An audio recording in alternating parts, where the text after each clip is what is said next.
Viewer discretion is advised. But will be completely ignored.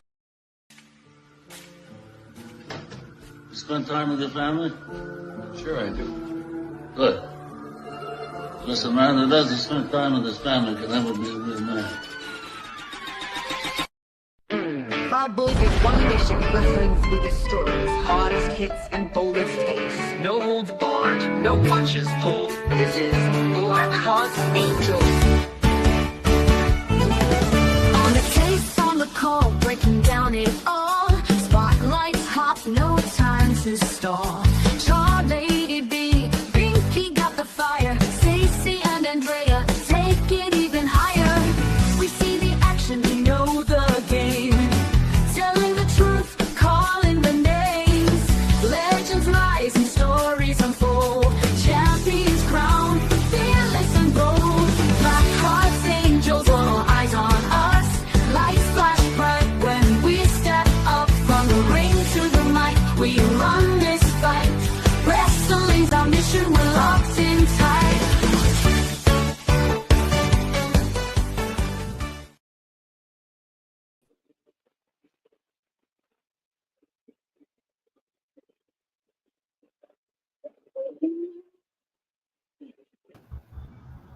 Hello.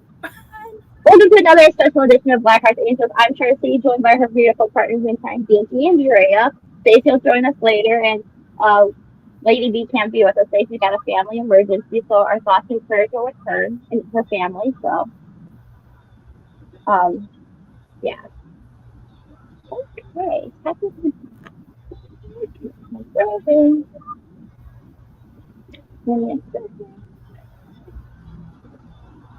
Give me a second. So, what?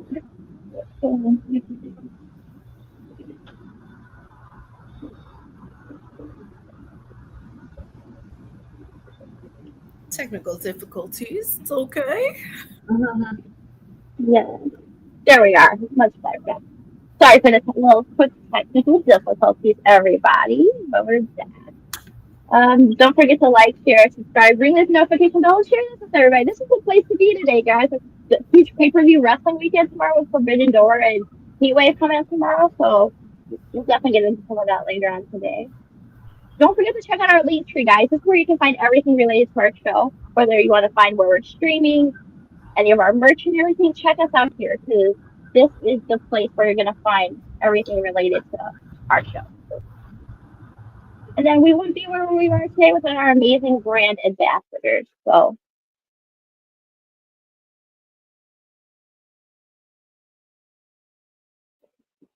use our coupon code OTTRMOB, save 10% off there. Use our coupon code OTTRMOB at brand ambassadors, dreamalive.store, save 15% off there.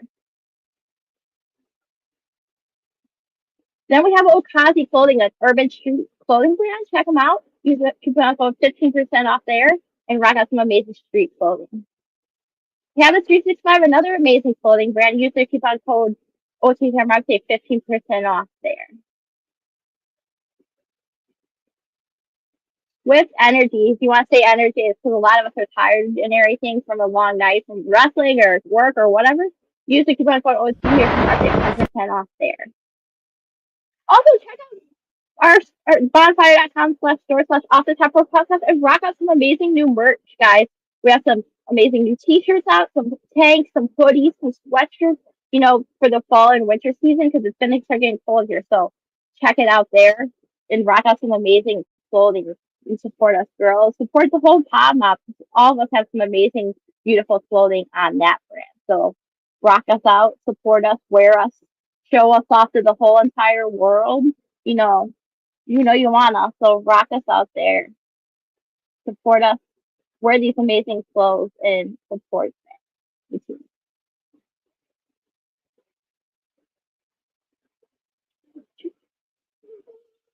Yeah. I could use some of those energy gummies now because your girl. Oh my gosh. Yes. And then special thanks to Chromatic for our amazing theme song. I mean, it's killer. It kicks ass. It's rocking space. Maybe play it at your local gym, guys. Check out their new album Hellfire, which is available on YouTube and Spotify. Check them out there. So they wouldn't be where we are today without them, and they're amazing. And then, guys, I mean, let's get into this real quick. I mean, next weekend, Art of Survival. Blackharts Angels are sponsoring Race Day Bannon. Support him and support all of the Supernova Wrestling talent who are going to be putting on a killer show. Like next week, our girls, Draya, Stacey, and Binky are going to be there, and we're going to have something special for you guys next week coming up with. Do you mean Lady B? You said Binky. Joy. Somebody else. So Binky and I will not be there, unfortunately. We wish you guys were gonna be there, though. Yeah. We're gonna be there. I know. We'll be there in spirit, but I mean, yeah. Stacey and Lady B will carry down the fort for us, so yeah. We will be on our best behavior, okay? We will be professional, and we'll make you guys proud, okay? That's all we ask. Should we jump into our first topic today? Yes. So,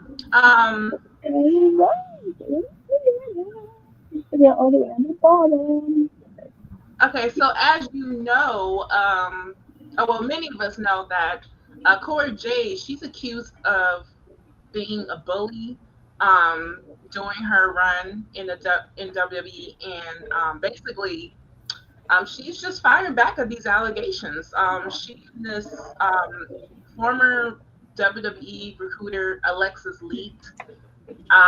They've been beefing, and basically Alexis, said that Cora Jade was a bully. But then again, Cora Jade was like, hey, Alexis had beef with everybody during her time there. So yeah, so it's like, I don't know. I mean, who to believe? It's like, do believe Cora Jade's side or Alexis side? I'm not so sure, but yeah. So both these girls, they've been going back and forth, and it's like they're both are no longer in the WWE. So it's like, but it's just crazy. I mean, Cora Jade being a bully, I just don't see that in her. I mean, yeah, she could have been a little bit problematic, but I just don't think that she was just, a bully, if you will. But I don't know. As for Alexis, there's a lot of stuff on her that, from her past. Like she said some stuff, like some slurs. Yeah, so I don't know who to believe, but I'm kind of leaning towards Cora's side. And I know a lot of people don't like Cora, but but I don't know. It's like just out of the blue. I don't know. So what do you ladies think about this story? Whose side are you on in this situation? Interesting, because this is the first that I'm hearing about that that's just me. I personally haven't seen anything on it. However, that would shock me considering how big of a fan Cora Jade was of the wrestling profession before she got into the business and how big of a fan she was. So to me, and again, maybe fame changes people. I don't know. But I know for me personally, if there's something that I wanted to work my whole life for, and to finally get that opportunity in the biggest wrestling company in the world, I know I would try to be on the straight and narrow and not get into any trouble and not have beef with people. I mean, granted, you're going to have people who don't get along. That's just life in general. You're going to have people that you don't click with, or coworkers that you don't fuck with, or, whatever. But I just find that, I don't know. Again, we don't know these people personally. So we don't know what goes on. Maybe she is a big old bitch. Who fucking knows? But I just find it hard that she was a bully. I like when people say the word bully, I'm thinking of like my brain automatically goes to like the old school roster and how they would like haze the younger talent and kick them out of the locker room or Oh my gosh, yeah. like stuff like that. Like when I'm thinking bully, that's what I'm thinking. So I find it kind of hard to believe that she was a bully. Maybe she was a bitch and maybe she just wasn't an acquired taste with everybody and maybe she just didn't get along with everybody and people just like to throw the bully word around. That's it. I don't know. Again, to me, I just personally I don't know how much truth to that story Yeah. there is. Yeah, I was with Binky on this side because it's interesting because she said that the other girl, Alexis, has a history of like saying like slurs and other stuff. So if that's the case, I mean, who really is the bully in this side of the story? Because Cora, I mean, from what I've seen, doesn't seem like she's the kind of person that would be the kind of girl that would want to, be that way and everything. Especially because she just got released from WWE. If she wants to hit a bigger time promotion, whether it be AEW, whether it be like TNA, whether it be any of these other big promotions, you want a reputation going into these promotions of, hey, I'm a bully. I'm, this kind of person heading into another promotion or not? Because, I mean, you get that reputation, none of these companies are going to want to hire her in the long run. And if Alexis has this history of slurs, I mean, how can we trust any words that she's saying, any words that are coming out of her mouth? I mean, it's like kind of hard to believe anything she's saying is true. And we wouldn't know anyway. It's like we're not in the arena, so I mean we're not backstage, so kind of hard to figure out who's telling the truth here. I don't even know who that other bitch is. I don't even know who that other girl is. So yeah, she didn't even like join Evolve or at least join NXT. Like she just was a recruiter. She didn't really like start anything. Like, and then she got let go before that even happened. So how would she know if this girl's a bully? How would she know? What's the other bitch's name? Alexis. So how would she know if Cora's a bully if they really didn't work together? Is she just going by like what other people are saying? Is there like maybe Cora gave her a hard time because she was just started? Well, from the video I saw, she said something about Cora seems like she had she posted like some kind of like TikTok or something. And it's like showing the ins and outs of like the wrestling industry and behind the scenes. And Cora told her take it down and everything. So she didn't like expose the difference, take it down. And she's like, I'm not taking that shit down. So I mean, if that's the case, who's coming across as a bad person in this whole story? It's not saying like it's Cora though. Like, so she's basing an interaction off of a video that she posted that probably put a bad taste in a lot of people's mouths. Yeah. And Cora maybe decided she would be the one to speak up for everybody and approach this girl and say, hey, listen, you should probably take that video down. That's kind of somebody who's listening to it as a third party. That's kind of makes more sense to me.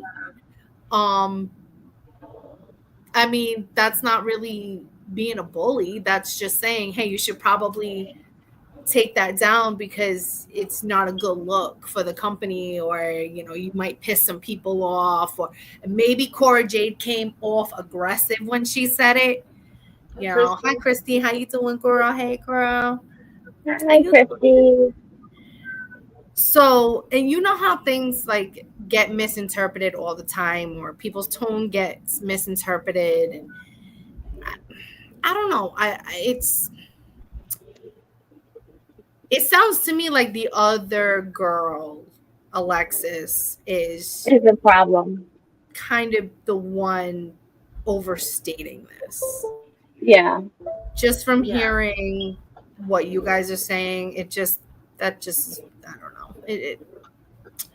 You know how they say when 2 and 2 don't equal 4? Yeah. You know, something's weird about that. So, there's always 3 sides to the story. There's always his side, her side, and God's side. So, we were there. We don't know. And that probably explains why Alexis got let go. Like, it was just something that she wasn't supposed to do. And then Cora, she just was like, no, you can't do that. And she felt her. Cora was bullying her, was like demanding her, forcing her. I'm like, maybe Cora was like giving her a warning, like, no, like, right. No, you are an issue. Like, I'm gonna stand up to like my co-workers. Like, no, I'm gonna stand up for my co-workers and be like, you can't do this. Like, and then Alexis, she felt threatened. Like, she felt, oh, like, Cora, I can't believe it. She's so intimidating. Oh, whoopty whoop whoop. So probably Alexis got let go. I mean, I'm not saying that she did like get let go like but because of that, but I'm just assuming that she got let go like because of that. Maybe that's part of the reason. Yeah, but Alexis, I'm like, I don't think Cora doesn't seem to be I haven't heard any stories about Cora being a bully.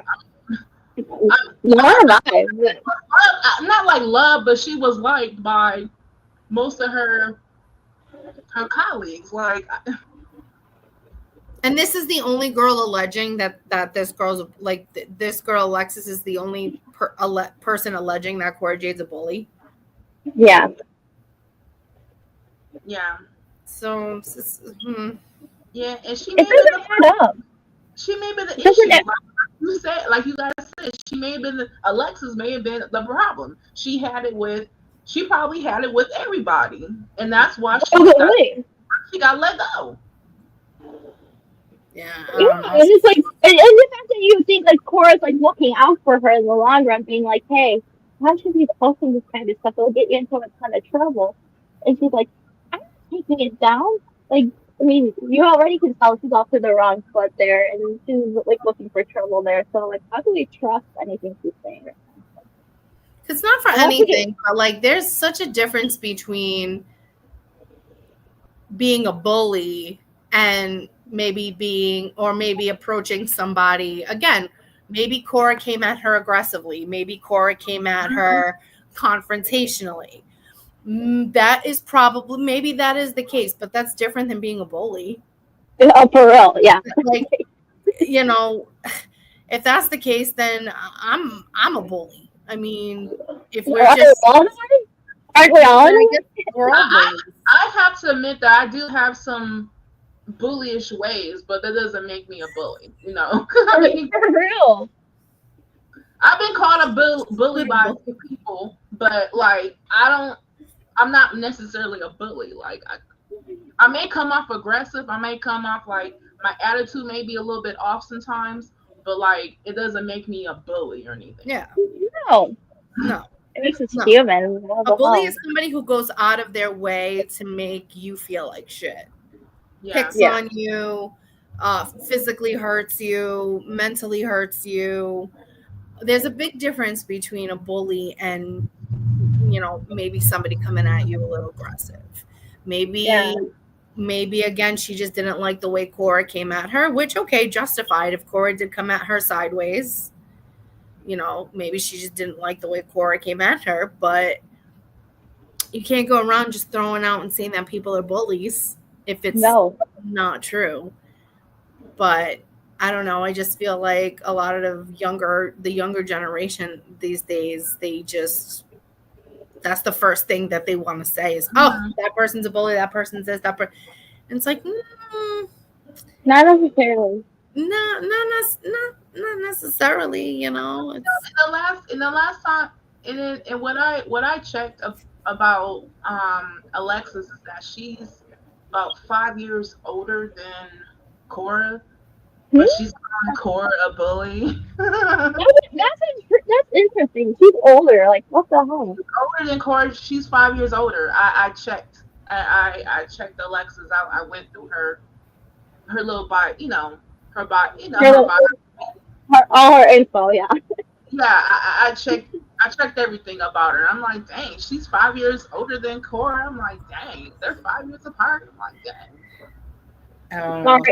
Sorry, Alexis. This is for you. They are trash. Horrible. I mean, it happens. I'm not excusing this. I mean, someone younger can be bullies, but I don't know. In most cases, I don't know. Maybe it has nothing to do with age. I don't know. It's just a bully's a bully, but I don't think that Cora is, even though she's younger than Alexa. I don't know. I don't know. At this point, it's like we don't know who to really believe. But I'm kind of in this situation, I'm leaning towards Cora's side because like this girl Alexa is like, nobody knows you. I mean, girl, who are you even? Like, bitch, who you be? Who are you? Like, nobody knows you. She doesn't even go here. I mean, I understand how, like, maybe the way that, like you said, maybe the way that Cora, like, came out at her, maybe it was a little foul, but at the same time, it doesn't make her a bully. I mean, maybe she just didn't like her attitude. I mean, you could have just addressed that to Cora while you were there. Like, yeah, Cora, I don't like your attitude. I don't like this. I don't like that. Plus, Whatever. I also feel like in this day and age in wrestling, I think a lot of the backstage politics and stuff are a lot different than they were even just 20 years ago. I feel like they don't have kind of like the same, kind of backstage bullshit. A lot of the backstage bullshit that you would hear about, a couple years ago. I think, Triple H, and I even think during Vince McMahon, kind of during the end of his run, I think that they were really trying to put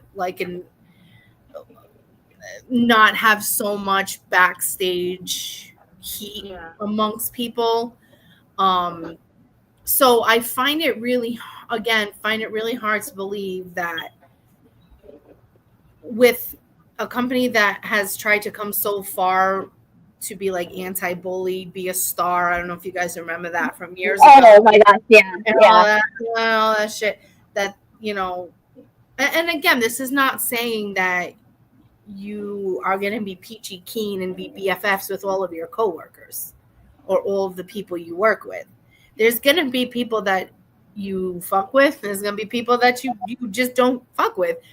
But at the end of the day, you are at a job and you have to maintain that professionalism. Exactly.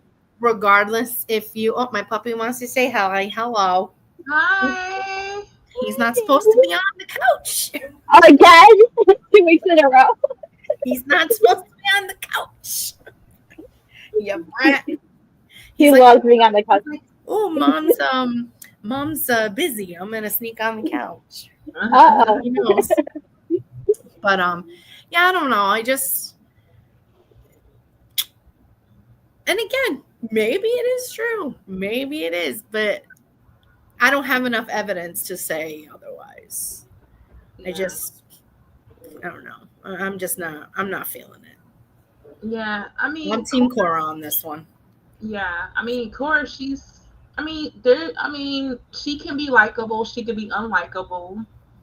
I like her. I have nothing against her. And she may not be like as far as like in ring ability, as far as like a wrestler. She may not be like the best, and she's not the worst either. Yeah.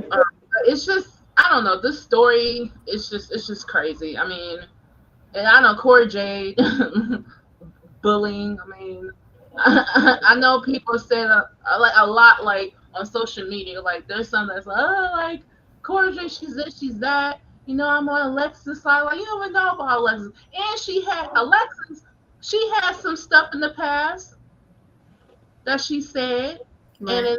and it's basically just coming to light and literally. like come on now, it's just crazy. Yeah, I don't know. Oh my gosh.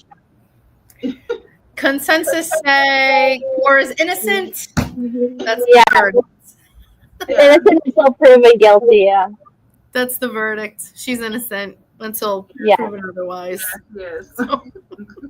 So we'll jump into topic number 2. This is Lady B's topic. So I think I'll cover this one for her.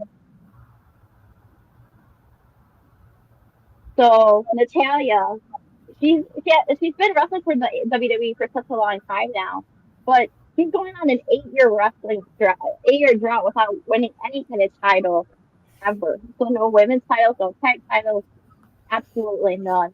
So I mean, it's kind of sad that they don't value her as highly based on her, her history, her background, all those years she's been with the company. That she has to go out and get gigs and AAA, or she has to go do indie shows at like Bloodsport to get any fame or recognition. So, just curious what you girls' thoughts are on, the fact that she's a veteran of the industry and the company, but she hasn't held a title for almost 10 years. It seems kind of ridiculous and kind of ludicrous that she's been there that long and she hasn't been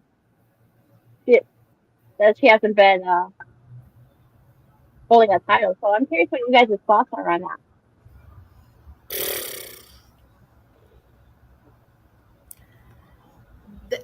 I feel like she never got her flowers. Like, I feel like Natalya has always been one of those talents that were. All right, so you figure I want to say she debuted in what, 2008? Something like that. I think I was at the SmackDown live in Boston when she debuted with Victoria, if I'm not mistaken.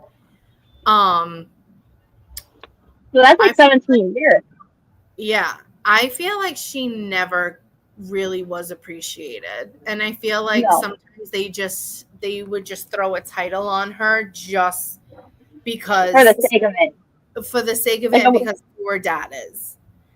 Yeah. And she is, I would say, arguably probably one of the better technical female wrestlers that we've seen. Yeah. I think the problem with her is her talking skills.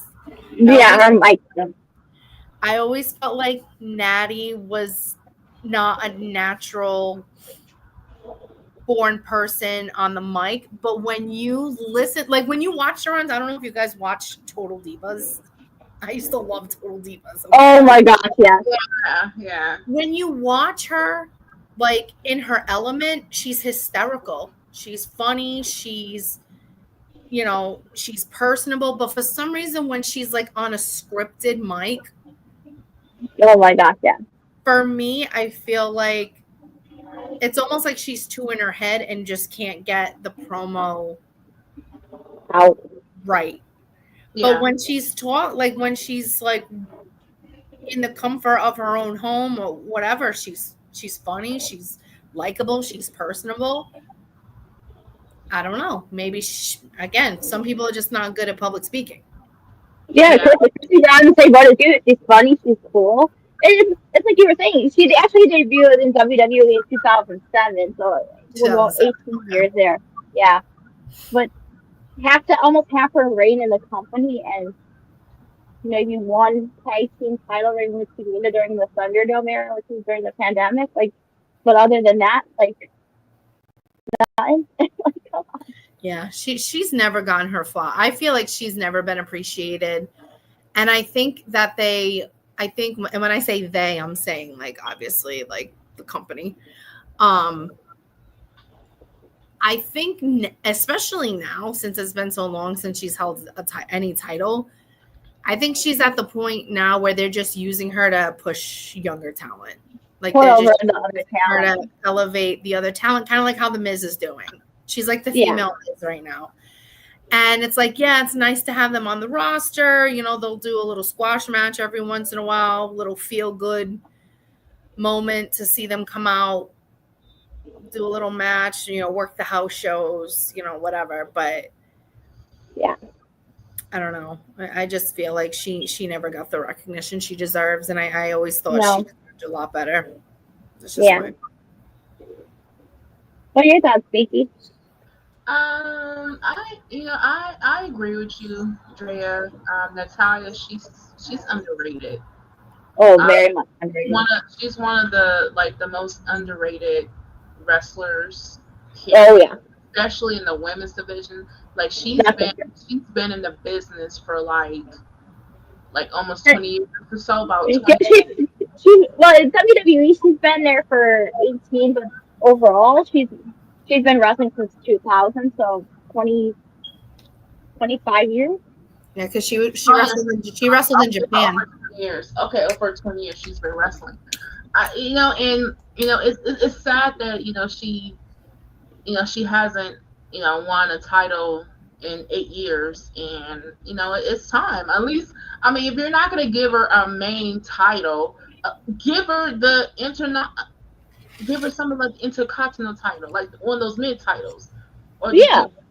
some type of the US, the Intercontinental. No, if you want, you have her and Maxine like teaming up quite a bit lately. But why don't you put the women's tag titles on? You're not doing much with the tag titles. You're just flipping them around between, you know, Judgment Day and this team and Judgment Day and this team. I mean, you could put the tag titles on someone like Natty and Maxine. Help Natty like elevate Maxine's in ring ability on top of the fact that you could elevate some future talent, some young up and coming women's tag team, and eventually put them over in the end. So, I mean, you could kill two birds with one stone. Yeah, and this too. She seems to be getting more respect on the indies than in WWE. But when I see, at least she's like winning matches. She's doing like blood sports shows for Josh Barnett. She's actually winning those matches, and she's so over with the crowd there. How it's not translating to TV, I don't know. But because I mean, Natalya, she's it's a surprise that she is still wrestling, and oh my god,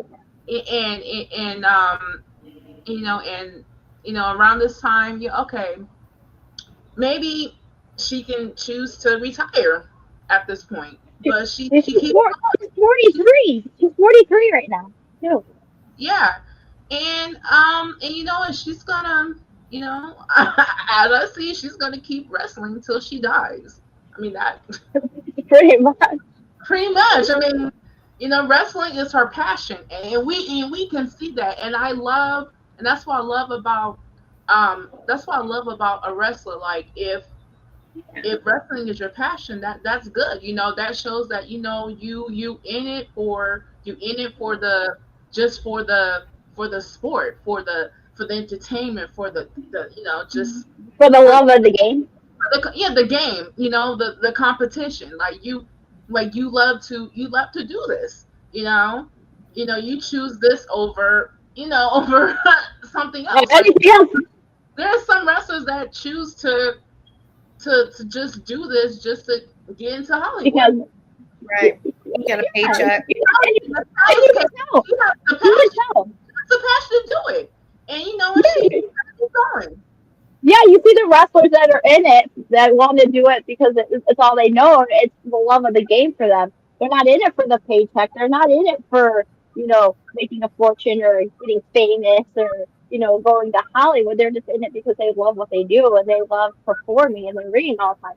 And there's other people you can tell that their heart's not in it. They're just like doing the bare minimum to get by, get on screen, so you can get like that Hollywood payday. And then once you get that Hollywood payday, it's like, who knows? I'm done. I'm gonna go to Hollywood. I'm gonna go start my acting career. I'm gonna get into the music industry. I'm gonna do all this stuff and become a celebrity.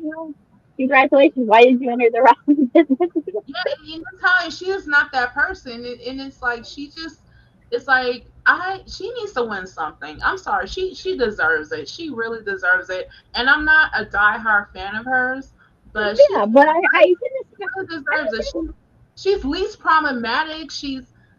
I mean, everybody gets along with her in the locker room. I mean, that she barely has any backstage heat or anything like that. She she's good. Like she just be at home with her cats, just just chilling.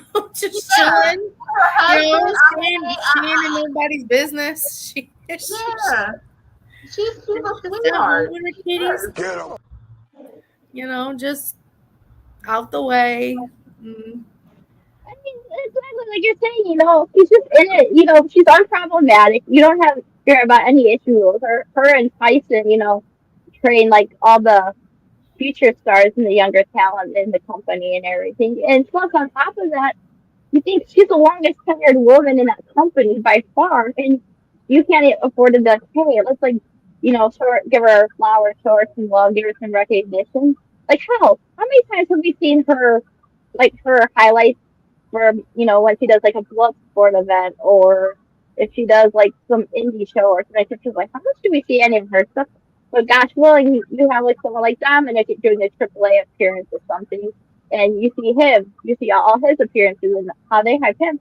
But she doesn't get the same love, she doesn't get the same respect, she doesn't get the same admiration. And she's been one of the longest tenured people in that company, not only male but female too. And it's like it's kind of sucks. Yeah. Yeah. And the thing is too, right? It's not even about. It's like, I don't know. For me, it's like it's not even about winning a belt or holding any type of title.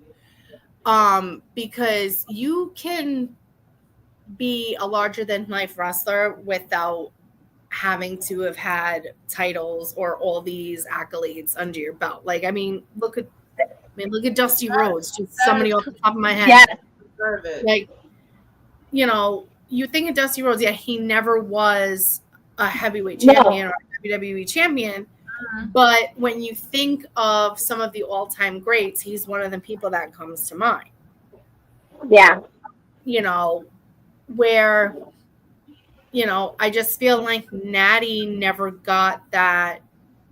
Like, she's had some good feuds and she's had some, really good matches. But I just feel that there's, like, she just always would kind of get, like, thrown into something or thrown into a storyline or just all these squash matches that nobody gives a shit about. Yeah. For real. And for that, like, it sucks. Like, for WWE, this is what I'm telling you for that. But I think we all are in agreement. Yeah. Come on. I don't know. I just feel like she just never got the recognition that she deserved. She never got the right push, I guess. Like, and it's not like the fans don't like her. The fans like her. They cheer for her when she comes out. It's not like, she's getting dead air when she comes out. Like, the fans like her. She gets a reaction. And she is so sweet too. She is such a nice, sweet person. And it's like, I don't know. I don't know where the disconnect is. Unless the only other thing I can think of is that she maybe doesn't want to be a champion. Maybe her objective now is to kind of maybe she wants to have the role where she's helping usher in the newer talent, and she doesn't want to overshadow, or she doesn't want to pull a Mercedes Moné and have 19 championships. Don't get me started on her.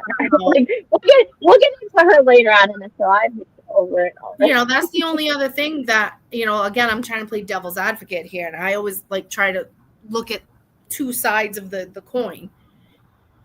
Maybe that's where she's at. Maybe she's like, you know what? I don't want to be in the spotlight. I don't want to be the champion. I don't want to have this, excruciating travel schedule. I like where I'm at right now. I like not putting my body on the line every week. Maybe she's happy and content with that. I don't know. It could be. That could be too. Again, I'm just trying to see it from both sides. Yeah, and that's, if that's the case, then that is so unselfish of her. And I appreciate that too. But they always say, and they always say it. I'll leave it saying this too, is that like all of our favorites, if you think about it in the long run, none of them are ever going to truly get their flowers or their respect or their appreciation until long after they're retired or long after they're dead. Because they don't get the appreciation now. You see people all the time. They're like, yeah, they suck, and then all it takes is them leaving the company, them retiring, or them dying, and I'm like, oh my gosh, this person was so good. They were so talented, so amazing. It's like, why didn't you say this back then when they were still on top of their game? Yeah, I mean, classic example of Karrion Kross. Yeah. Yeah. You don't know what you got. They say you don't know what you got until it's gone, right? Everybody wants Kross. You want Kross. Well, what about last year? Why all of a sudden now? Like, I don't know. That's another subject for another day that I'm still cranky about. So I'm still pissed about. But again, I've said it once, I'll say it again. I don't work for WWE, so none of us do. Me, None of us do. So, oh my god. Wouldn't doubt if they had a team of people who just scour the internet for different podcasts and steal everybody's idea. Oh my god. Yeah, and then guess what? None of us get the credit. They'll take full credit for all the work that we all came up with in this. Nope, we came up with this on our own. Oh no, I have a really good story that I'll save for a Draya and Stacey story time about how WWE stole mine and Stacey's logo for Dean Ambrose once.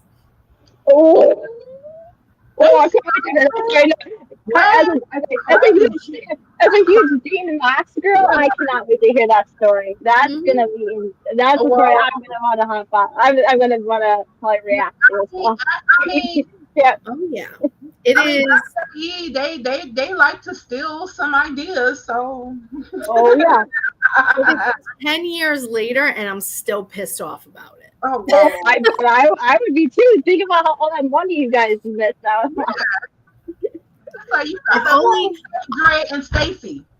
I'll have to go back and scout. I don't see. A lot of stuff from like years ago is on like old phones that I obviously no longer have anymore.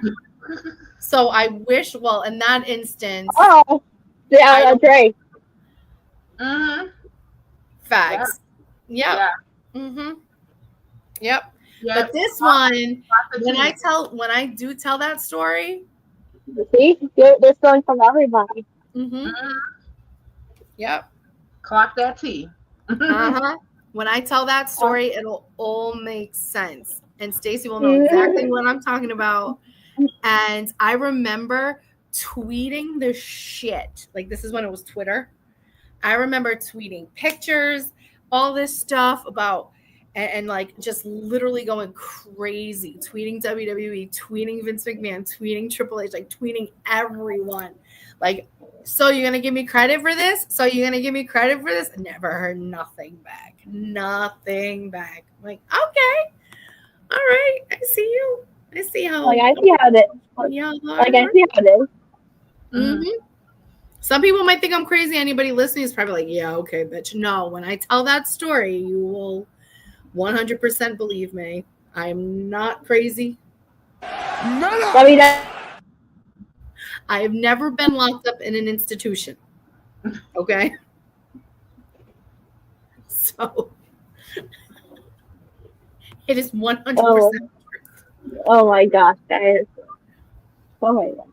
So we're gonna. You know what? I might switch story time with Andrea and Stacey for that story next, instead of, since I brought it up, and then do the story that I was gonna do today. Next time? Ooh, that intrigues me. So I think I might do that. I should probably text Stacey and let her know. So we're gonna go to commercial break. Coming up after a commercial break, we're gonna touch some women's wrestling history. What happened on this day back in the day that many of us forgot about and didn't know. We also have our segment with Draya and Stacey, our special story time segment coming up. And last but not least, we have some Forbidden Door preview and predictions coming up for you guys. So stay tuned after the commercial break where things are gonna get really, really fun and really, really, really interesting. So, All right. Be right back.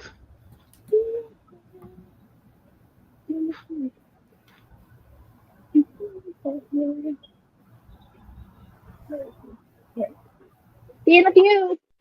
Five boys is one mission, wrestling's biggest stories, hardest hits and boldest takes. No holds barred, no punches pulled. This is Blackharts Angels. On the case, on the call, breaking down it all. Spotlights hot, no time to stall.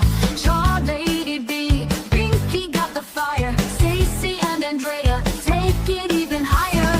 We see the action, we know the game.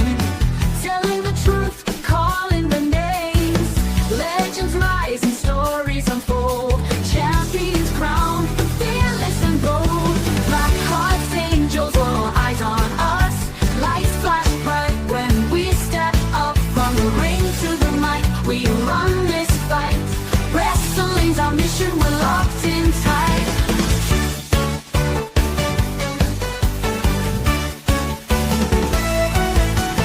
Tag teams clash, belts on the line. Who's next up? It's their time to shine. History made, the future's clear. We're talking the best, that's why we're here. Fast moving hits, no room for fear. If it's happening in wrestling, we're bringing it here.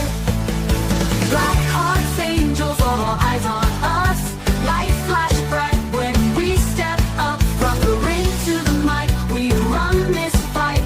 Wrestling's our mission, we're locked in tight. Champions, rebels, icons, and outlaws. If it happens in wrestling, in tight.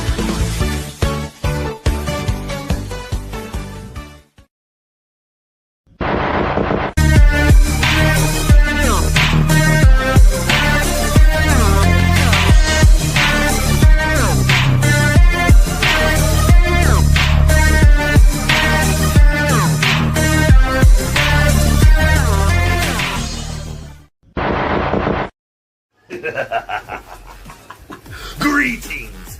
It is I, the technical alchemist, David Mercury, and I'm bringing a special message to you. Listen in to OTTR, Off the Top Rope Broadcast, yeah!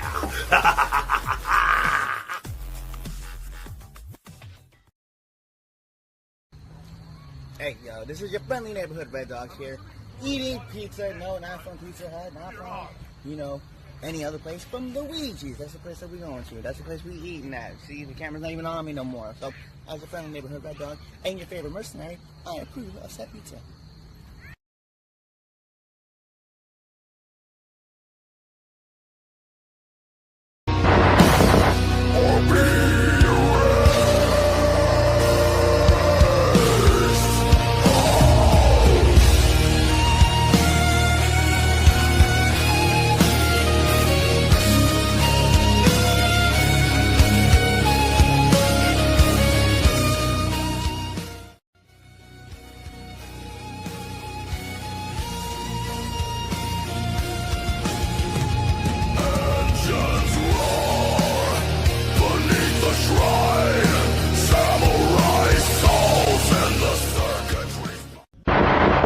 Wednesday night, live from Las Vegas, two wrestling legends, Hulk Hogan and the Macho Man Randy Savage, join forces in an all-out war with Butcher and his partner Kevin Sullivan. Plus, the ring's not big enough for both of them. Avalanche meets Sting once again for the final showdown. And WCW rivalries heat up with championship belts on the line. Clash of the Champions. Live 8:05 Eastern Wednesday night on PBS. If I have to fold one more box, I'm gonna snap. Did you say snap? Snap into a Slim Jim! Get a little excitement, snap into a Slim Jim! No, hero. Hi, everybody. We're back from commercial break, so I hope that was all well and good. And This is an interesting one. We do commercial breaks. Yeah, we always do a commercial break every episode. I mean, there's a good thing when sometimes you get a little bite to eat, something to drink, go to the bathroom, do whatever. I mean, bills have to be paid here on our side of the network, so Yeah, we can't pee on the floor. no. I mean, you could, but Yeah. That would be awful and disastrous. So whatever floats your tune about. Yeah. should we kind of jump into this next topic then? Let's do See it. if I can I'll see if I can work some magic here. Okay, I don't know if I can. I'll try. Where But, is my Stacey? She's supposed to be here. All right. Well, I guess I'm gonna start without her. So, who's ready for story time with Andrea and not Stacey because she's not fucking here? Uh-oh. Just messaged me and said she would be on in a minute. Bitch, it's been a minute. Where is she? But anyway, so we decided that we were going to do something a little different this week, or maybe going forward. Not quite sure yet. We're going to see how this plays out. So Stacey and I, we've been friends for going on 16 years. We have had plenty of encounters, funny stories, random things that have happened to us that sometimes it's so incredibly crazy that if she wasn't there to witness it, people would think I'm crazy. And sometimes these stories need to be told because they're just funny. Who doesn't love funny, crazy stories? And who doesn't love, hearing when other people can make asses of themselves or just, when shit happens, all right. So in this particular story, see, I changed it last minute, so forgive me because my brain is going a mile a minute because I changed it last minute. So, story time 1. It was, if memory serves me correctly, it was April of 2015. And my friend Stacey, our friend Kevin, we were going to a SmackDown in Providence. And we are those fans that we are those wrestling fans that bring signs, that chant, that we just love to have a good time when we go to these shows. We're not the fans that just sit on our asses. So we were trying to think of, good sign, because obviously, we were big Shield fans, and we continue to be fans of Seth, Roman, and Dean, individually as well. So we were trying to think of funny signs to make. And at this time, Dean Ambrose kind of had that lunatic kind of gimmick thing going on. So we were brainstorming one day. We're like, let's try to come up with, a good sign, whatever. And then, I don't know. I don't even remember which one of us came up with the Ambrose Asylum thing. But I'm like, we're Ambrose Asylum. Okay, there's something there. Now we need to figure out how to make it a sign. So again, we somehow came up with since we're his fans, we could refer to ourselves as inmates of the Ambrose Asylum. We're like, that goes great. That goes with his gimmick. It goes with his lunatic gimmick, crazy. Perfect. So we made the sign that said inmates of the Ambrose Asylum.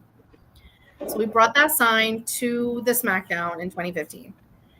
And just like the marks that we are, you hold up your signs. If you've ever gone to live events during commercial breaks, they'll tell you to hold up your signs. They'll put you on the Titantron, whatever.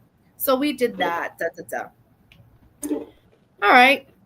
That day comes and goes. On a random day, I want to say a month later, I'm just scrolling. And all of a sudden I see a t-shirt, a Dean Ambrose t-shirt that says Ambrose Asylum. And that was in June of 2015. So I screenshotted it and I sent it to Kevin and Stacey, and I said, "This can't be a coincidence, right? This is not a coincidence, right?" So then we went back and we did some detective work to see when we made the sign, And so again, we made the sign in April of 2015 at that SmackDown we went to, and they released these shirts in the beginning of June of 2015.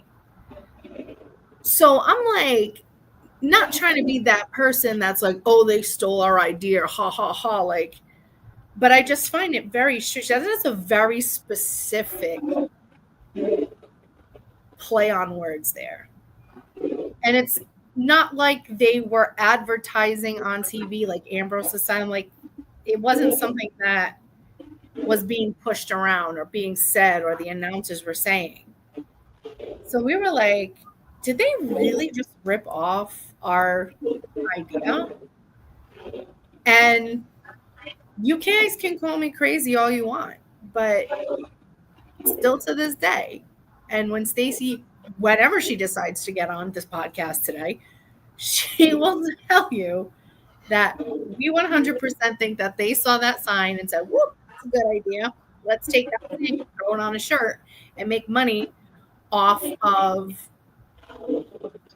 a sign idea that we saw. So I don't know. What do you guys think? I sent you a picture, Charlene. I don't know if there's if you could throw it up there, but what do you guys think? Because I've heard that WWE does have a tendency. Yep. See? Yeah, I saw it. I saw it. We made that in April of 2015, and that shirt gets released in June of 2015. I don't know. That's just absolutely fucking ridiculous. Like, come on. Like, you had that idea 2 months, at least 2 months in advance of that whole thing, and then all of a sudden, magically, randomly, it's like, hey, I'll just pick it on a t-shirt and not give credit where it's due. Yeah. And listen, I get it that, you know, we all take inspiration from other things, right? We all take our, you know, 9 times out of 10, there's not something that we have come up with ourselves. Like we take, just like a wrestler, they always have an inspiration of who they looked up to and who they liked as kids or are heroes growing up. And you kind of can model your wrestling style after whoever you were trained by. That's fine.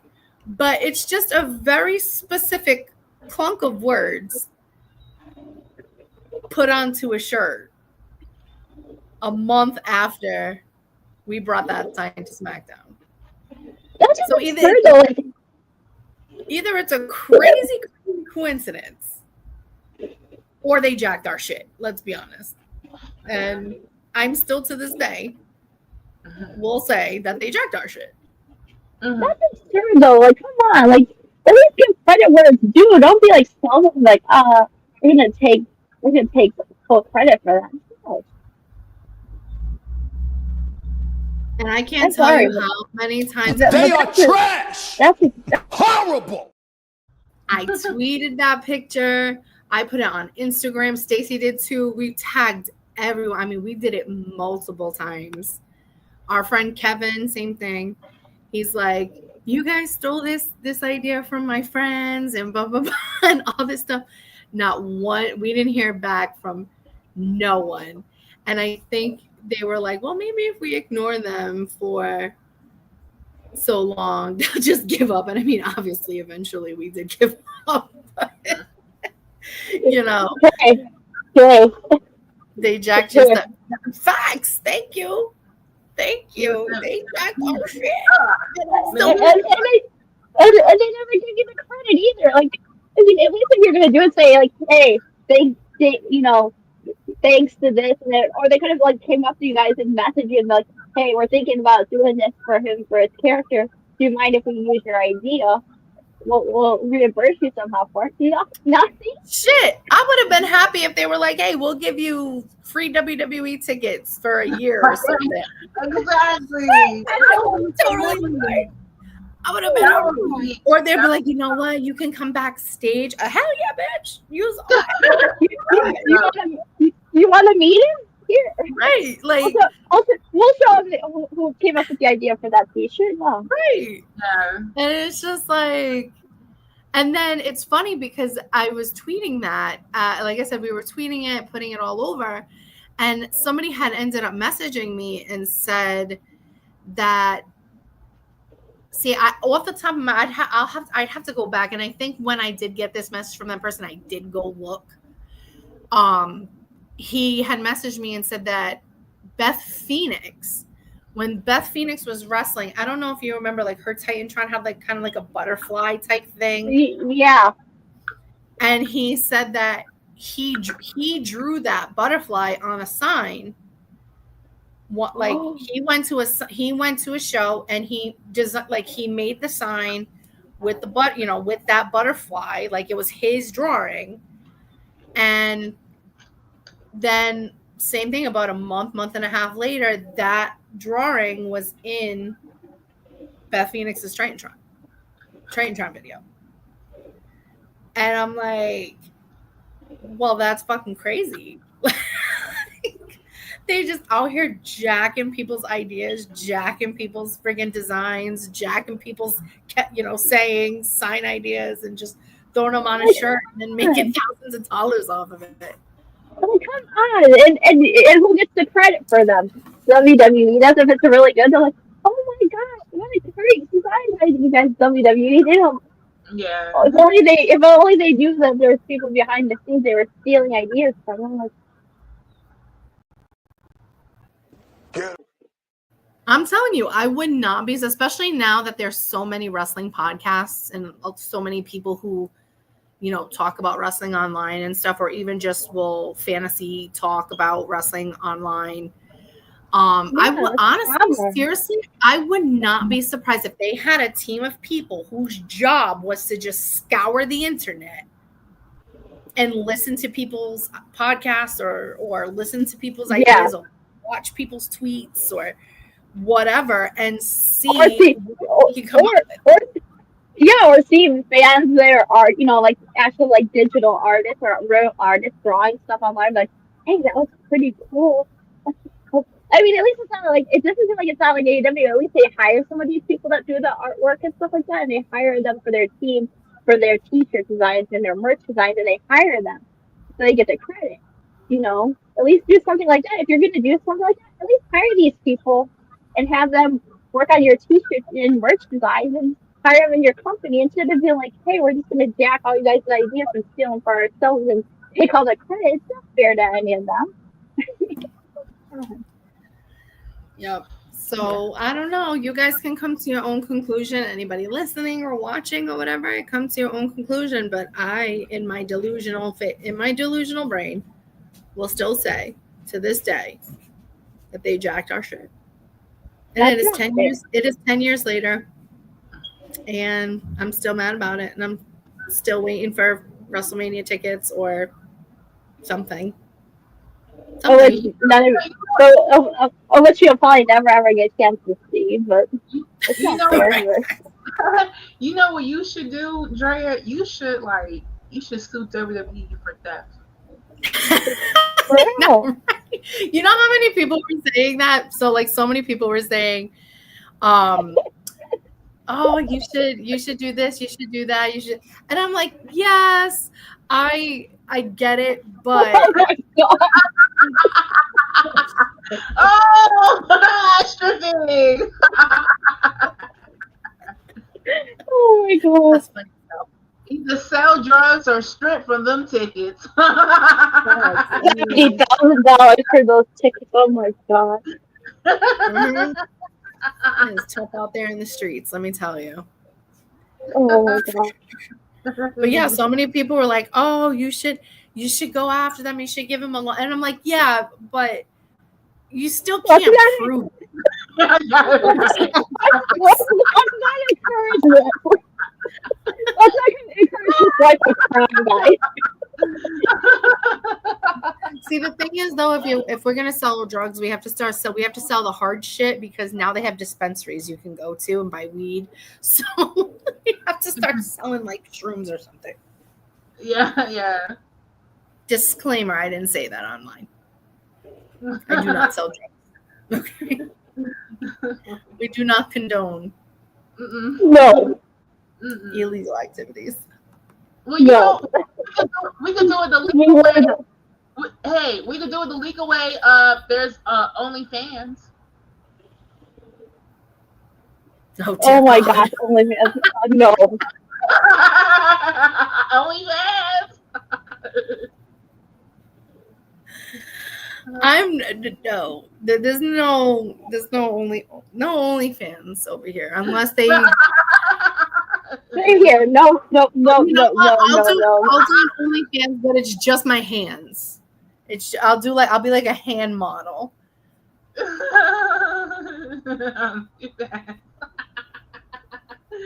Like, Nah, I ain't doing that. you Nah, want me to that's stick not my me. hands in something gooey? Yes, I saw that. I saw that video. Mm-hmm. I think we all saw I was that like, video. yeah. Oh my gosh. We all saw Like, that make video. it rain, shoot. I'll be sliding down that pole. Y'all be making it rain. I'm not sliding. I'm not sliding down nothing because I'm not gonna be able to get up. No, same. I'm not getting up. I'm staying down because if I drop it like it's hot, I'm staying down like it's cold because it's not gonna be pretty. No, not at all. No. Too old for that shit. Mm-mm. Oh, same. Same here. So we'll jump into our next topic. Story time with Andrea. So we're gonna get into a little women's wrestling history. I mean, a lot of stuff that we might have forgotten about or didn't know about happened today and back then. So we'll get right into that. There you go. So this day in women's wrestling history today, August 23rd, in the history of all wrestling. Back in this day in 1999, Lillian Garcia debuted her first day, and it was also the same day that Miss Kitty the cat she debuted. Today in 2004 was the day the morning from hell, the day Lita and Kane got married. Today in 2008, Dawn Marie retired. Was the three-way SummerSlam 2015, the three-way team PCB, Bellas, and them one. In 2016, the SmackDown Women's title got unveiled. And it's SummerSlam 2020. Asuka beat Mercedes, thank God. And in NXT 2022, Tiffany Stratton lost to Wendy Chu in a lights out match. So, I mean, what are some of your favorite memories from some of the moments I shared that may have not been realized today? I did not realize that Lillian Garcia debuted that long ago. Yeah, 1999 on this day. Holy shit. 25 years ago. Wow. That I mean, how old is she? She's gonna be like in her 50s. I think She is in her 50s. 56. I think 56. Damn. 56. That's wow. That's amazing. And oh my God, please! I remember the Kane and Lita wedding. Lord have mercy. Yes. Yeah, that happened today, like 21 years ago. Jeez. What a fucking mess! Oh my God. Yeah. Oh my. And what was the first women's Hell in a Cell match? Was it? Oh, that was the first women's Hell in a Cell match. Oh goodness. Ew. I don't know. What was it? That was probably 2018, if anything. Yeah. Well, wait a minute. I know it was. Because if memory serves me correctly, I went to Hell in a Cell in Boston in 2016 when it was Charlotte and fuckface Sasha Banks. Well, I'm pretty sure that was Hell in a Cell match.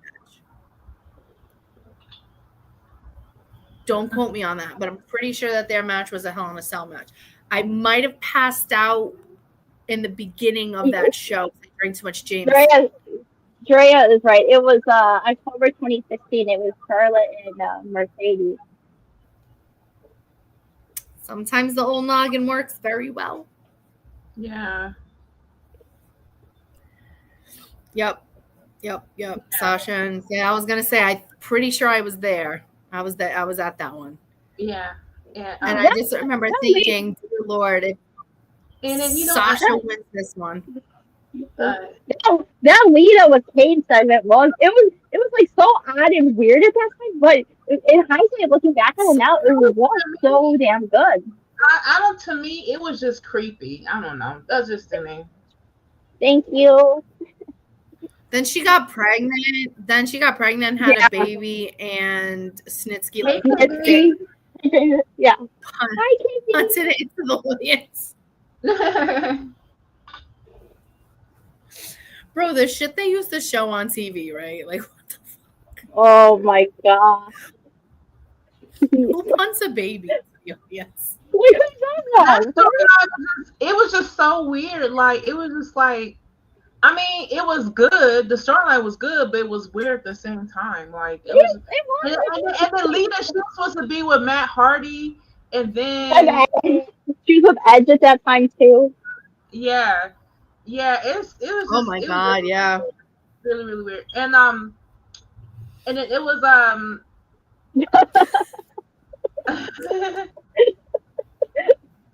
oh god. Yeah. And then another.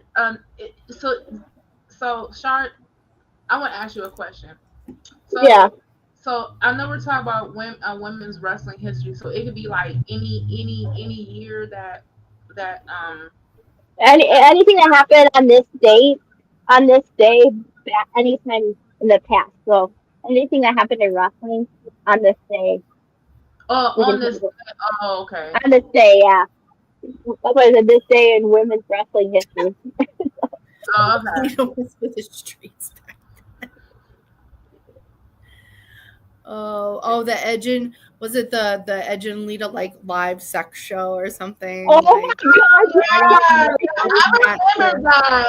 Oh my god! I saw the clip. Mess. Oh my god! What a mess! Oh my god! It was like Lita's storyline that was based off some real life stuff. Like, oh yeah, especially the Matt stuff. I know, like the Matt Hardy stuff. That was legit stuff in real life because they were dating at that time too. They pulled from reality with that storyline. They were really beefing and stuff. Oh yeah. So they made that into a storyline. Yeah. What a wild time to be alive. Oh my god.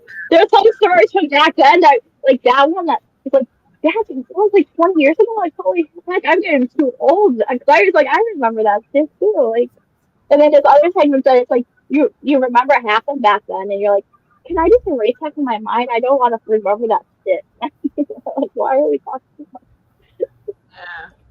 I mean, I know this is women's. I know this is a women's today in women's wrestling history, but when we were just talking about like how things feel so old, like so long ago, when I first got back into wrestling, the first Royal Rumble that I watched was the 2005 Royal Rumble, and I'll never forget it because it's when Vince came down and was storming the ring and was screaming at Batista and John Cena, and he got into the ring and he blew both his quads just getting into the ring. Oh yeah, I remember that too.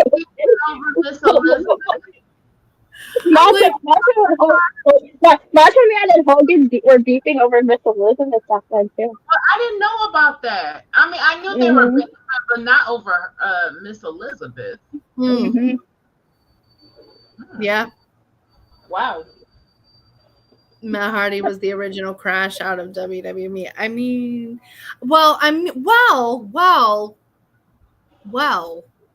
if we want to take it back a little further than Matt, then we could talk about Stephanie and Triple H in China. Oh yes. Because oh, that happened in like. Oh my gosh! Yes. That really. Yes. I feel like that really messed up China's wrestling career. Oh, that did. Yeah, because her and Triple H were dating at the time, and then like all of a sudden they do that whole segment where he drugged out Stephanie on TV when she's in that TV relationship with Tess at that time. And then it turns into, And she drugs her and gets married, and then we find out like a little while later that they're actually married. That's up Triple H's relationship with China and everything after that too. I was like, well, I think also too, I think China found a letter that Stephanie had wrote in his volumes, yeah. and like found it in his bag or something. And then when she confronted them, and I don't know, I guess she brought it to Vince, and then I guess they just thought the better alternative was to fire China instead.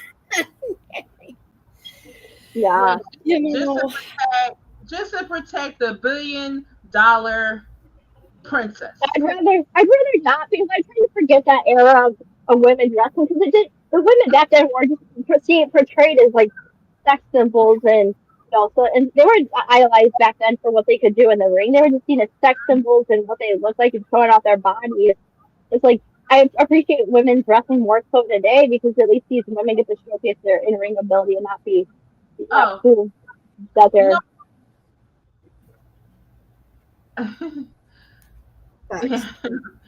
Yeah. But I felt like if we're talking about the whole time, if we're talking about like I know I brought up the whole China thing, but it really did. I feel like that whole situation. So I think that really did play into her downfall too, because I feel like she must have felt like she lost everything. Like she lost her job, she lost the man she loved, she was being lied to. They were sneaking behind her back, and there was no social media back then, so it wasn't like. It wasn't like somebody saw right. And gets early, like, hey, I think you need to check on your man. He's going out behind your back. No, she didn't know about it back then. She had to find out through a stupid letter. Right. So, and then, poor thing, she ended up getting into drugs and like all this other shit, and really did like a downward spiral. And it really is, just sad that situation happened. Yeah. It's sad that she passed in 2016. Oh my God, no. She followed me on Twitter too. I remember I was so excited when I saw that she followed me on Twitter. I was like, oh my God, she's following me on Twitter. Oh my God, like I marked out. I was like, I don't know how she found me. Oh my God. But Sunny, yes. Yo, what the hell? Yo, wrestling was wild back in the day. Yeah, they used to do a lot of stuff like that. I think a lot of us were. Yeah. What she meant for women's wrestling at that time was like, I could think about it back then, back in the 90s. Like, you didn't see a lot of women, that were wrestling with the men back then. It was like women wrestling women in bikini matches or bra panties matches or, mud bath matches. She was like transcending the women's wrestling industry by, wrestling for the Intercontinental title, for the world title, and wrestling in the Royal Rumble match, wrestling with the men. So I mean, I really want to point out something. I don't want to go off topic for a bit. Well, we're still in the topic with women's wrestling, and I know it's not exactly on this day, but this was around SummerSlam. I want to talk about SummerSlam 2021. I want to talk about that squash match. Oh, God. Bianca and Becky? Yes, when Becky made a return, it was great and all, but she returned and then she squashed Bianca in 26 seconds. I hate it. I hate it. Wasn't that like a last minute decision though? Like that wasn't really supposed to happen. Like Becky wasn't really ready to come back, but something, if memory serves me correctly, something happened and they were like, Becky, we need you to go out there. It could have been the last minute. I mean, I was pissed off that happened, but I was at that moment. I mean, I'm not mad that Becky returned, but for Bianca to get washed like that, I got so mad. And then when I look back, I'm like, this was it was good storytelling. Where Bianca in hindsight, the title at WrestleMania 38, she got a redemption story. So I mean, I was pissed off, but as I look back, I wasn't as pissed as I was anymore. So I mean, I was pissed when that happened. I was match. pissed when that happened because it was unrealistic. Honestly, like it was unrealistic. Somebody who's just coming back goes over someone in a squash match that's wrestling. It's not realistic. You would figure someone who comes back is going to be a little bit rusty and would have to work out their rosters and not come back and be squashing people. And you know, that hurt both women. Like that really did, because the Bianca fans, the Becky fans, they were like, what I just watched? Like, right.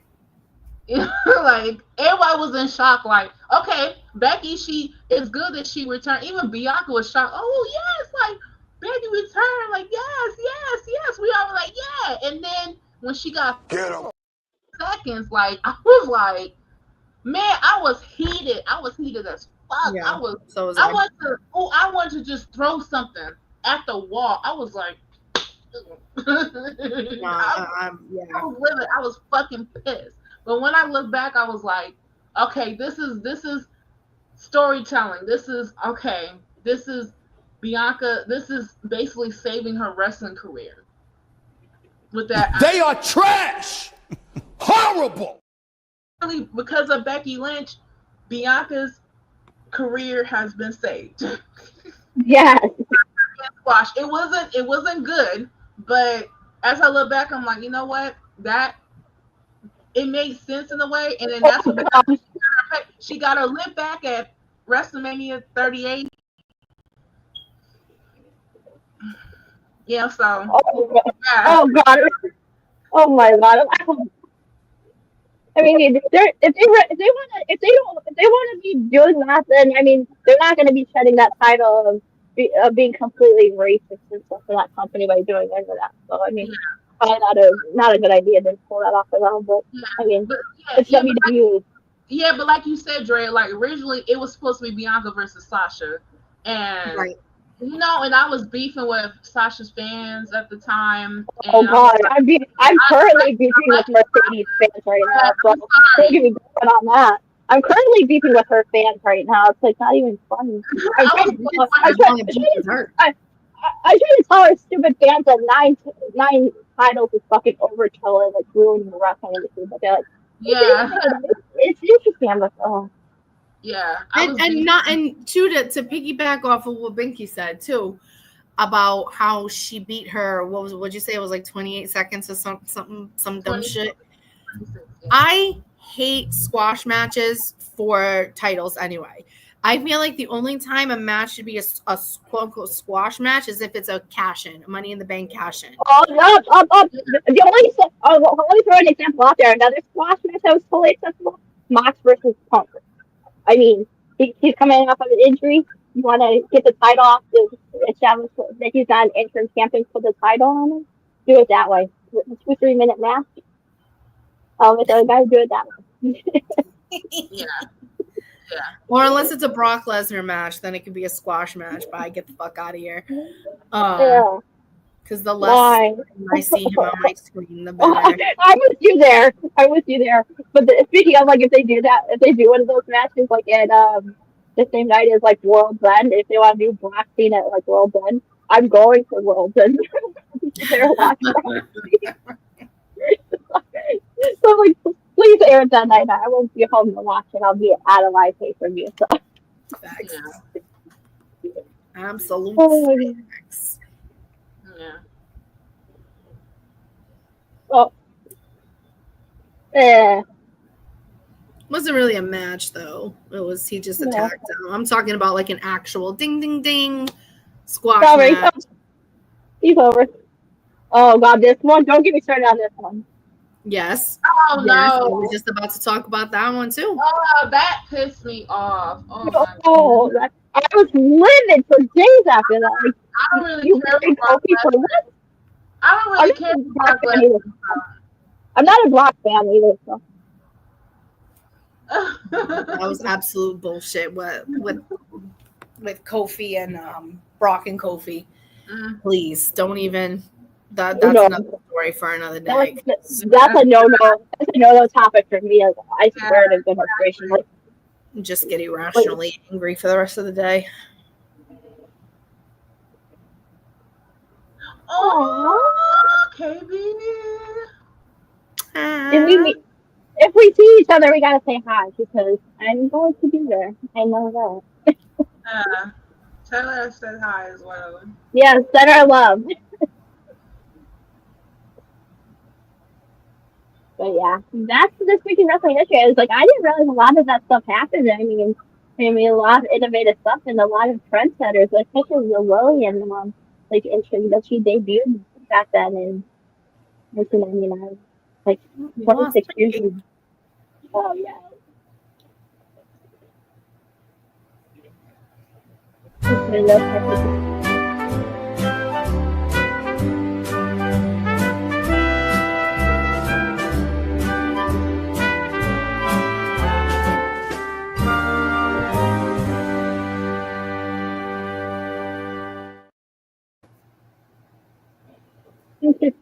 Lost Binky. That's okay. Poor Binky. And we lost Stacey, but maybe we should get into our prediction. Yeah, well, we're gonna probably do. What I'm gonna do is I'll go over this card first, and then we can. I'm gonna go over the card first, and then replay the video, and we can do our predictions separately on this, so we don't have a big mess where we're screaming over each other. Might be the best idea for it. So AEW Forbidden Door is tomorrow night. I mean tomorrow afternoon, guys, at 12 o'clock in the afternoon. So you want to miss it early on in the afternoon because it's a Monday. So we have, for the IWGP World Heavyweight title, we have Nigel McGuinness taking on Zack Sabre Jr. with Danny Garcia in his corner. We have Kyle Fletcher defending the TNT title against Hiromu Takahashi. We have a fatal four-way for the TBS Championship: Mercedes versus Persephone versus Godzilla from Stardom versus Alex Winzak. We have a tag team match: Rated R concern Adam Copeland and Christian Cage taking on Kip Sabian and Killfoot Grizzlies replacing Nick Wayne. We have a unified AEW Unified title match: Kazuchika Okada defending the title against Swerve Strickland. We have Timeless Toni Storm defending her AEW Women's World title against Athena.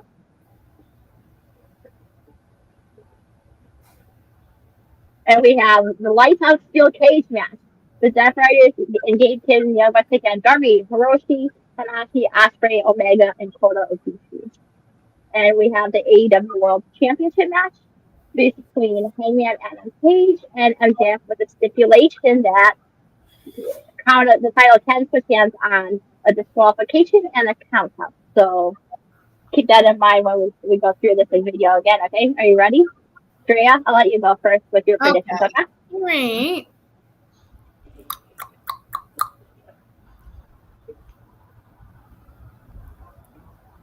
All right. I'm going to go with Nigel McGuinness on this one. Good pick.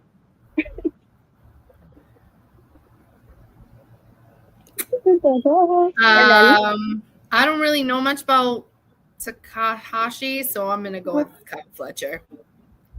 Right. Oh, fuck. Obviously, we all know Mercedes Hogan is taking this one. I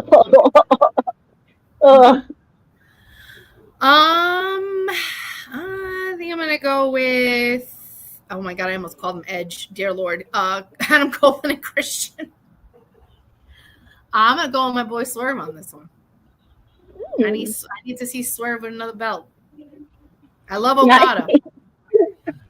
I know we talked about this last week, but I think Tony's keeping it. Yeah, I do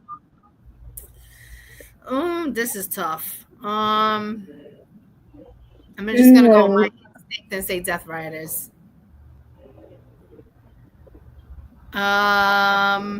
Oof. I don't see Hangman losing this quick, so I'm gonna say Hangman. Yeah, he just won the title, so. Yeah. The only thing that puts me at odds is that MJF is also not going to be able to cash in his contract at that time, too. he got that somehow taken out of his contract. So I don't know. He's still going to keep the contract regardless. So, but since Binky's not here right now, I'll go and just do my predictions right now for Forbidden Door.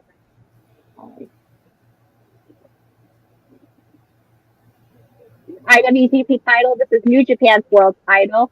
As much as I'd like to see Nigel win, the title's going to stick with New Japan because that's their local fight. Zack Sabre Jr. winning. Kyle Fletcher versus Takahashi again. Same scenario. TNT title and AEW versus New Japan talent is staying with Kyle Fletcher. I would be so happy if they pulled the trigger and put the title on Alex Windsor. She's been killing it lately, and it would have been Mercedes to lose title, but I have a weird feeling Mercedes retains.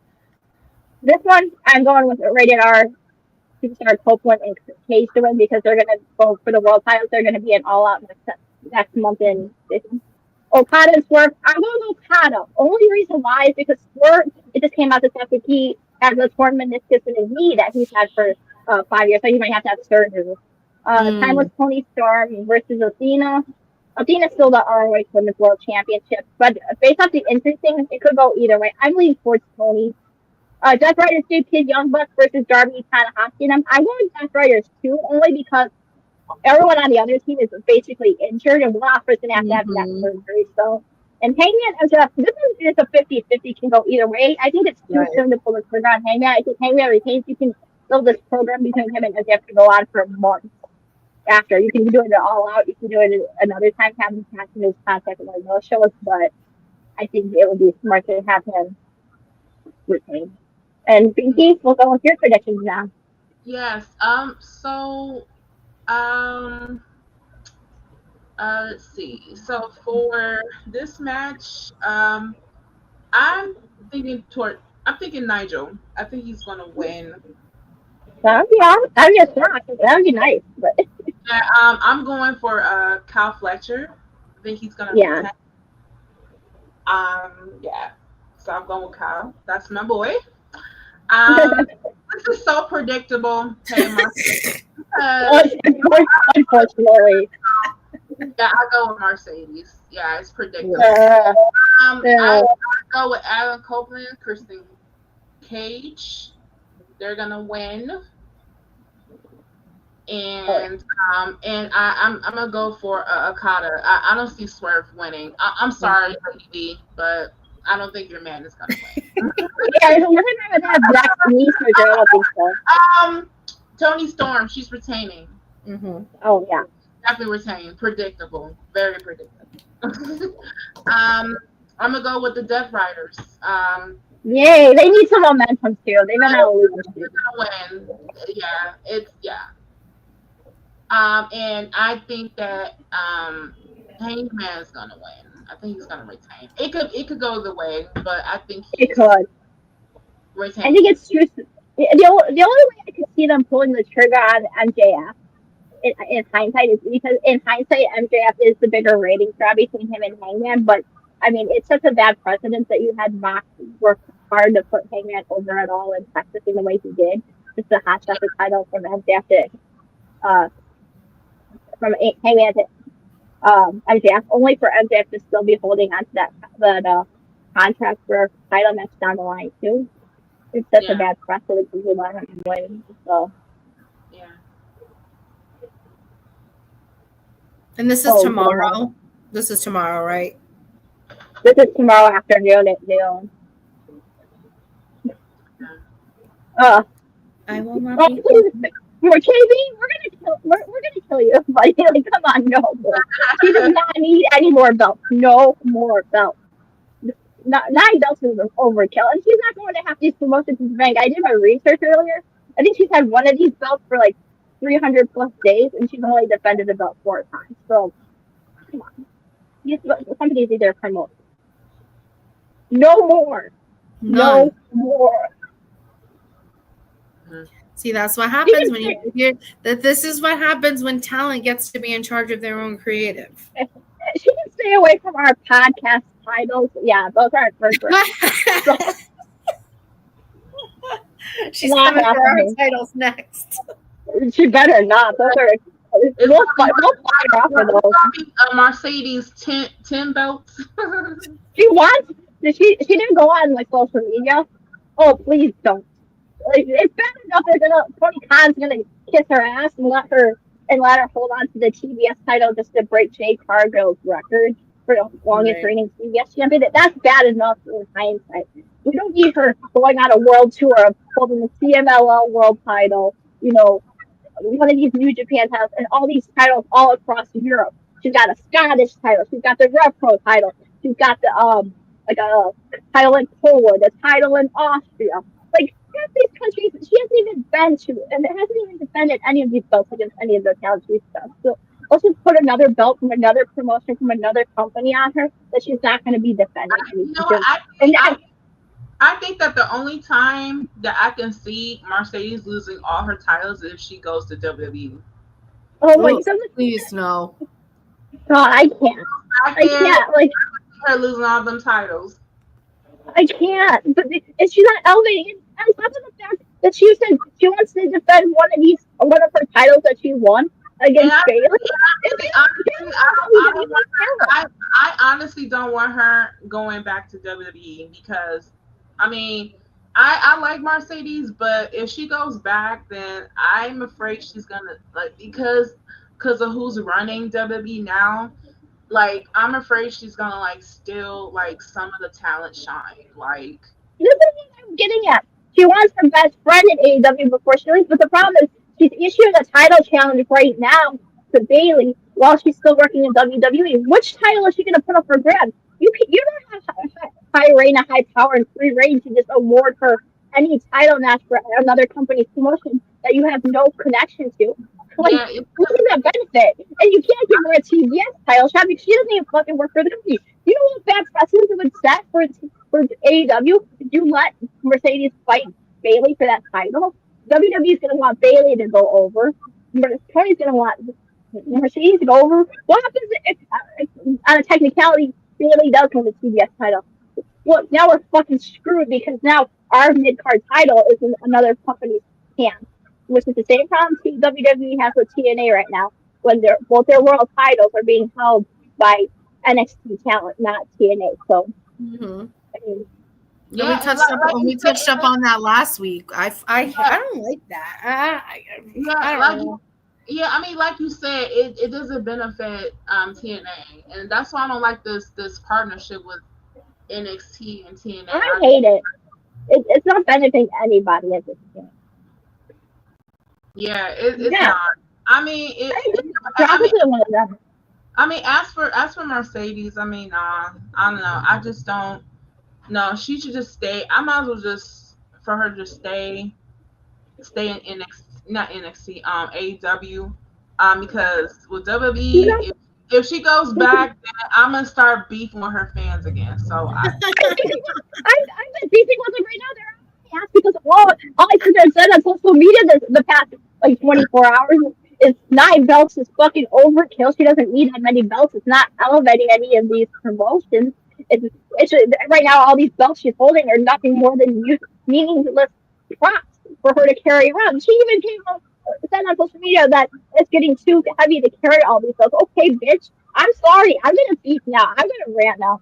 I'm sorry, but if you're complaining that you have too many belts to carry and it weighs too much, then stop going to these damn promotions and stop fucking winning more and more fucking belts and stop burying half these other promotions. Okay, so her namesake, her reputation is on the line. Is gonna get these companies promotion. No, it's not. What is it doing for the titles? Okay, she's got 9 belts around. Do you think everyone's gonna be paying attention to every single promotion's belt and be like, oh, look, she's got this company's belt and this person? I am sick and tired too of the people that are sitting there saying, oh, well, I've never heard of this promotion and I've never heard of this talent from this promotion and everything. Guess what? You don't care about any of these talent from these other promotions in Scotland or Poland or Austria. You don't care about one of these women over there. The moment Mercedes drops that title back to one of those promotions, those promotions are going to be forgotten about. They're not going to be known. These talent aren't even going to be in the spotlight anymore, and you're going to be sitting there saying, who are these talent over there? I don't recognize any of them. The only reason you're watching any of this is because Mercedes goes over there. With the moment that she leaves and drops these titles, you're not going to give a fuck about any of these girls over there that she put the title on. So Why the hell are we supposed to care that she's caring about meaningless crap now? That basically when they go back to the promotions are going to be meaningless in the first place because she's not going to be elevating anybody. She's going to drop the title, go. She's not helping the promotion. I'm sorry, but Agreed. Couldn't have said it better myself. I'm sorry. I had to just get out of my system. I mean, I want to go back. I want to go back to the Athena versus Toni Storm match. If they really wanted to, they could, like, let's just say if they was like and Athena winds up winning, and she'd be Athena 2-backs, but I don't see that happening. Like, I just that's my problem too. Like, that'd be my problem too. You'd have run into the same problem you're doing with Mercedes right now. She's the TBS champion, but she's too busy going around the world, you know. And she's not even defending the TBS title. And Athena, she only has like one title, which is the ROH, and she's been ROH was a title that she's held for 2 years. She already got over 30-some defenses with the belt, and she's gonna defend it at the pay-per-view next week against Mina Shirakawa. But I don't think I'm dropping it to Mina though. If she's gonna lose to Toni tomorrow, then I don't see her dropping it to Mina. It's possible that she'll drop it to Mina. That's what I'm saying. My only issue with that whole thing is that the fact that Mina is the interim ROH women's TV champion too. So I mean, you run into this whole match. So okay, so say she does drop it to Mina. Now Mina has 2 belts. She already has. Yeah. Oh, so maybe Athena is going to retain. Yeah, I think she is. I'll take that. Oh my god. That's funny. I'm sorry. I'm so sorry. I'm so sick and tired of Mercedes winning all these belts and not elevating any of these promotions she's working for. Like I said, I went online to look up all these promotions she's wrestled for, and she's had almost all these belts except for the one she won the other day for like a day. The rest of them she's won for over 60 plus days. Some of them over 100 days. Some of them over like 200 plus days. And she's only the one she's held like I think 200 days. She's only defended at that promotion like 3 or 4 times. The other belts haven't even had one defense of them. When is she going to defend them? When people say we care about their talent, no, you don't. Are you talking about any of the people that work in those promotions that she's fought with? That she's won? Well, no. You don't care. You just care that Mercedes is making a belt collector. Like her ego is so damn out of control. She did like I think she did like her Mount Rushmore of women's wrestling. She had Manami Toyota. She had Toni Storm, and she had I forgot the last one. But one of the people she had on that list was herself. Mount Rushmore of women's wrestling, and she's listed herself as one of the 4 people on her Mount Rushmore of women's. Ego much? That's Mercedes for you. And then people wonder why we can't stand that bitch and wish she would just drop all these fucking belts. It's not helping the industry. I don't care what the hell they have to say. Like, I'm sorry. Maybe I'm sorry. Maybe one of these weeks we have to dedicate a topic to rant and bitch on Mercedes. Maybe she picks up another title in the next few weeks, and we can do a whole segment on Mercedes 10 belts and go on a huge fucking rant and go over the same issues we had because. Oh, I would love that. Let her get to 10, and then I'll see if we can have that discussion on the show where we all can have a major rant on what this is doing to the women's wrestling industry, because it's not helping it at all, despite what all these people think. So. Agreed. I would love that. I would be all up in there like somewhere. Oh, yeah, no, don't even go there, Katie. She is way worse. She is way worse for her. Her ego's out of control. You said you're a Venusaur. I feel like she and Charlotte are like on the same boat. I don't know what that means. You're a Venusaur too. Like some Pokemon character? What does that mean? Oh, sorry for the I think it's like a Pokemon character. I gotta know what that means. What is it? I gotta look it up. Velocisaurus? What was it? You said you're a Blastoise. A what? Blastoise. It's a Pokemon character. I know who Charizard is. Blastoise? What does that even mean?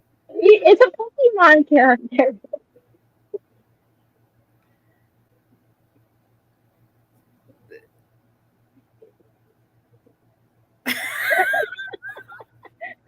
That's what Pokemon character she is. Looks like a turtle. Oh my god.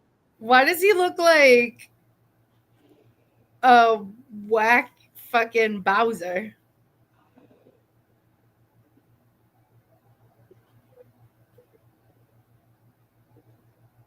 I'll have to read more about that because I don't know if I'm being insulted or not. Thank you. This is what we're saying. You got a point, right? This podcast is helping women's wrestling more than Mercedes. Look, I'm not kidding. Half the women we spotlighted have been having significant matches and getting huge matches overseas, and they were on our covered in like our women's wrestling with like wrestler spotlight, and they're getting huge spotlight and recognition and having big matches against big name talent over there. So I say our show is giving more shine to women's wrestling than anything than Mercedes. Thank you, Katie. Even though you dissed my girl Charlotte and we're fighting right now, but okay. Yeah. Let's not compare the two. I mean, I get Charlotte. I mean, we have our own issues with her and how many title reigns she has, but that doesn't compare to Mercedes holding 9 companies' titles hostage at the same time. That's not the same thing. And I was, like I said, I've been going heavy hard on social media.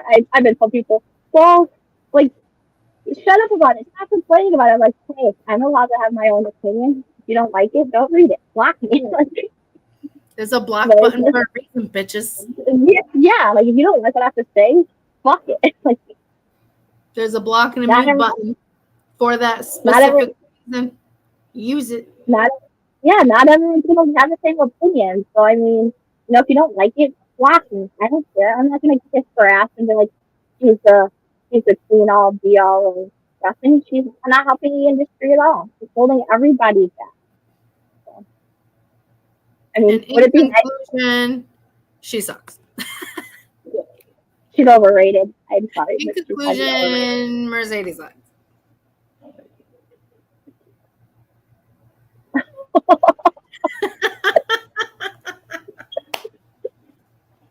Oh my god. Got it. All right, we're fine. Oh my god. Hey, this is why you guys love us so much. I mean, our show goes off the rails, but I couldn't imagine doing it heavy with any of my fellow girls. I mean, every single week. Like, you never know what you're gonna get. You're gonna get the beauty about having talking about wrestling. You never fucking know what we're gonna say. Like, hey, we could go on. We could have 2 or 3 rounds of show. We could be laughing our butts off on something funny, or we could be straight up serious and having the time of our lives and everything. But that's why y'all love us. Yeah.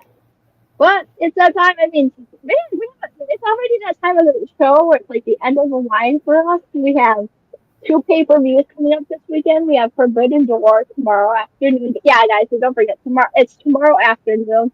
0 hour. I think it's like 10:30 in the morning, and then the main card, because it's taking overseas in London, is taking place at noon. So if you try to look it up tomorrow night, you're probably gonna miss it because it's tomorrow afternoon. And then you also have NXT Heatwave tomorrow night too. I mean, do I see any title changes? Probably not. I mean, come on, it's an NXT pay-per-view. Like, they're gonna put the women's title back on on Masha, and actually put the title back on Raw. Jade is probably gonna retain. So what's the point? and I'm gonna end up missing Forbidden Door anyways. I have to work till 6 o'clock tomorrow. So I know what I'm doing when I get home. Sorry, NXT, but I'm gonna be watching Forbidden Door. So, she needs to watch her man. All right. Yeah. I have to see, and I'm telling everyone on all my socials, whether it's me, my Messenger account, my Instagram account, my Twitter account. I've even told my family, I'm like, whatever happens, any surprises, any returns, any debuts, anything cool that happens, I don't want to know. I'm starting to think about it. So I'm going to have to stay off my social media all day because I'm going to miss the entire I'm the card. same way. I don't like spoilers. I don't either. I'm like, unless something cool happens, I guarantee if something cool happens in that match, they're like fogging up my notifications. You happened to oh, that's so cool. And I'm like, oh, don't tell me, but yeah. Make your app at the show. Don't forget to like, share, subscribe, ring the notification bell, share this with everybody, guys. This is the place to be. I mean, look at how much fun you had with us today. I mean, did we have some technical difficulties? Yes. Did we have some of our people not show up? Yeah, it happens. We're human beings. We have lives outside too. I mean, Stacey couldn't make it with us. She'll be back next week more than likely. Same with Lady B. Hopefully her family emergency. Hopefully her family's okay. And our thoughts and prayers are with her and everything. And, I mean, Binky had some technical difficulties. Hey, it happens to the best of us. I've had technical difficulties. Binky, Draya, Stacey probably have had technical difficulties in the past too. So, you can check me out on Twitter at MoxCrew2021. You can check me out on Instagram at Charlene.Kadia. You want to tell them where they can find you? You can find me. Sorry. Draya Rose with 3 E's on Instagram and 4 got about Dre on Twitter. I know Stacey does all like everything StayJ. So Stacey's everything is StayJ83. All across the board.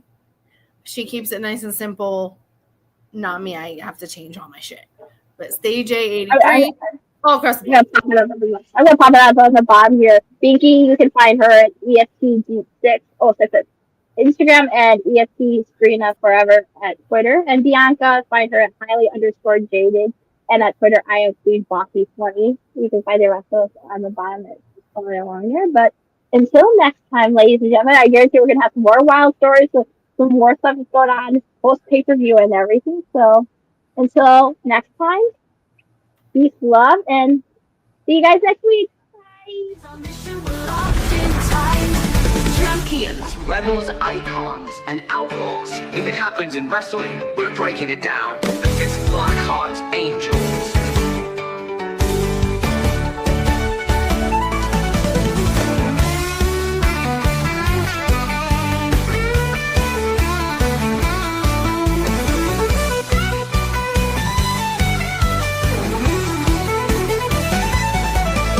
Blackharts Angels, all eyes on us. Lights flash bright when we step up from the ring to the mic. We run this fight. Wrestling's our mission, we're locked in tight. Tag teams clash, belt on the line. Who's next up? If it's happening in wrestling, we're bringing it here. This is Blackheart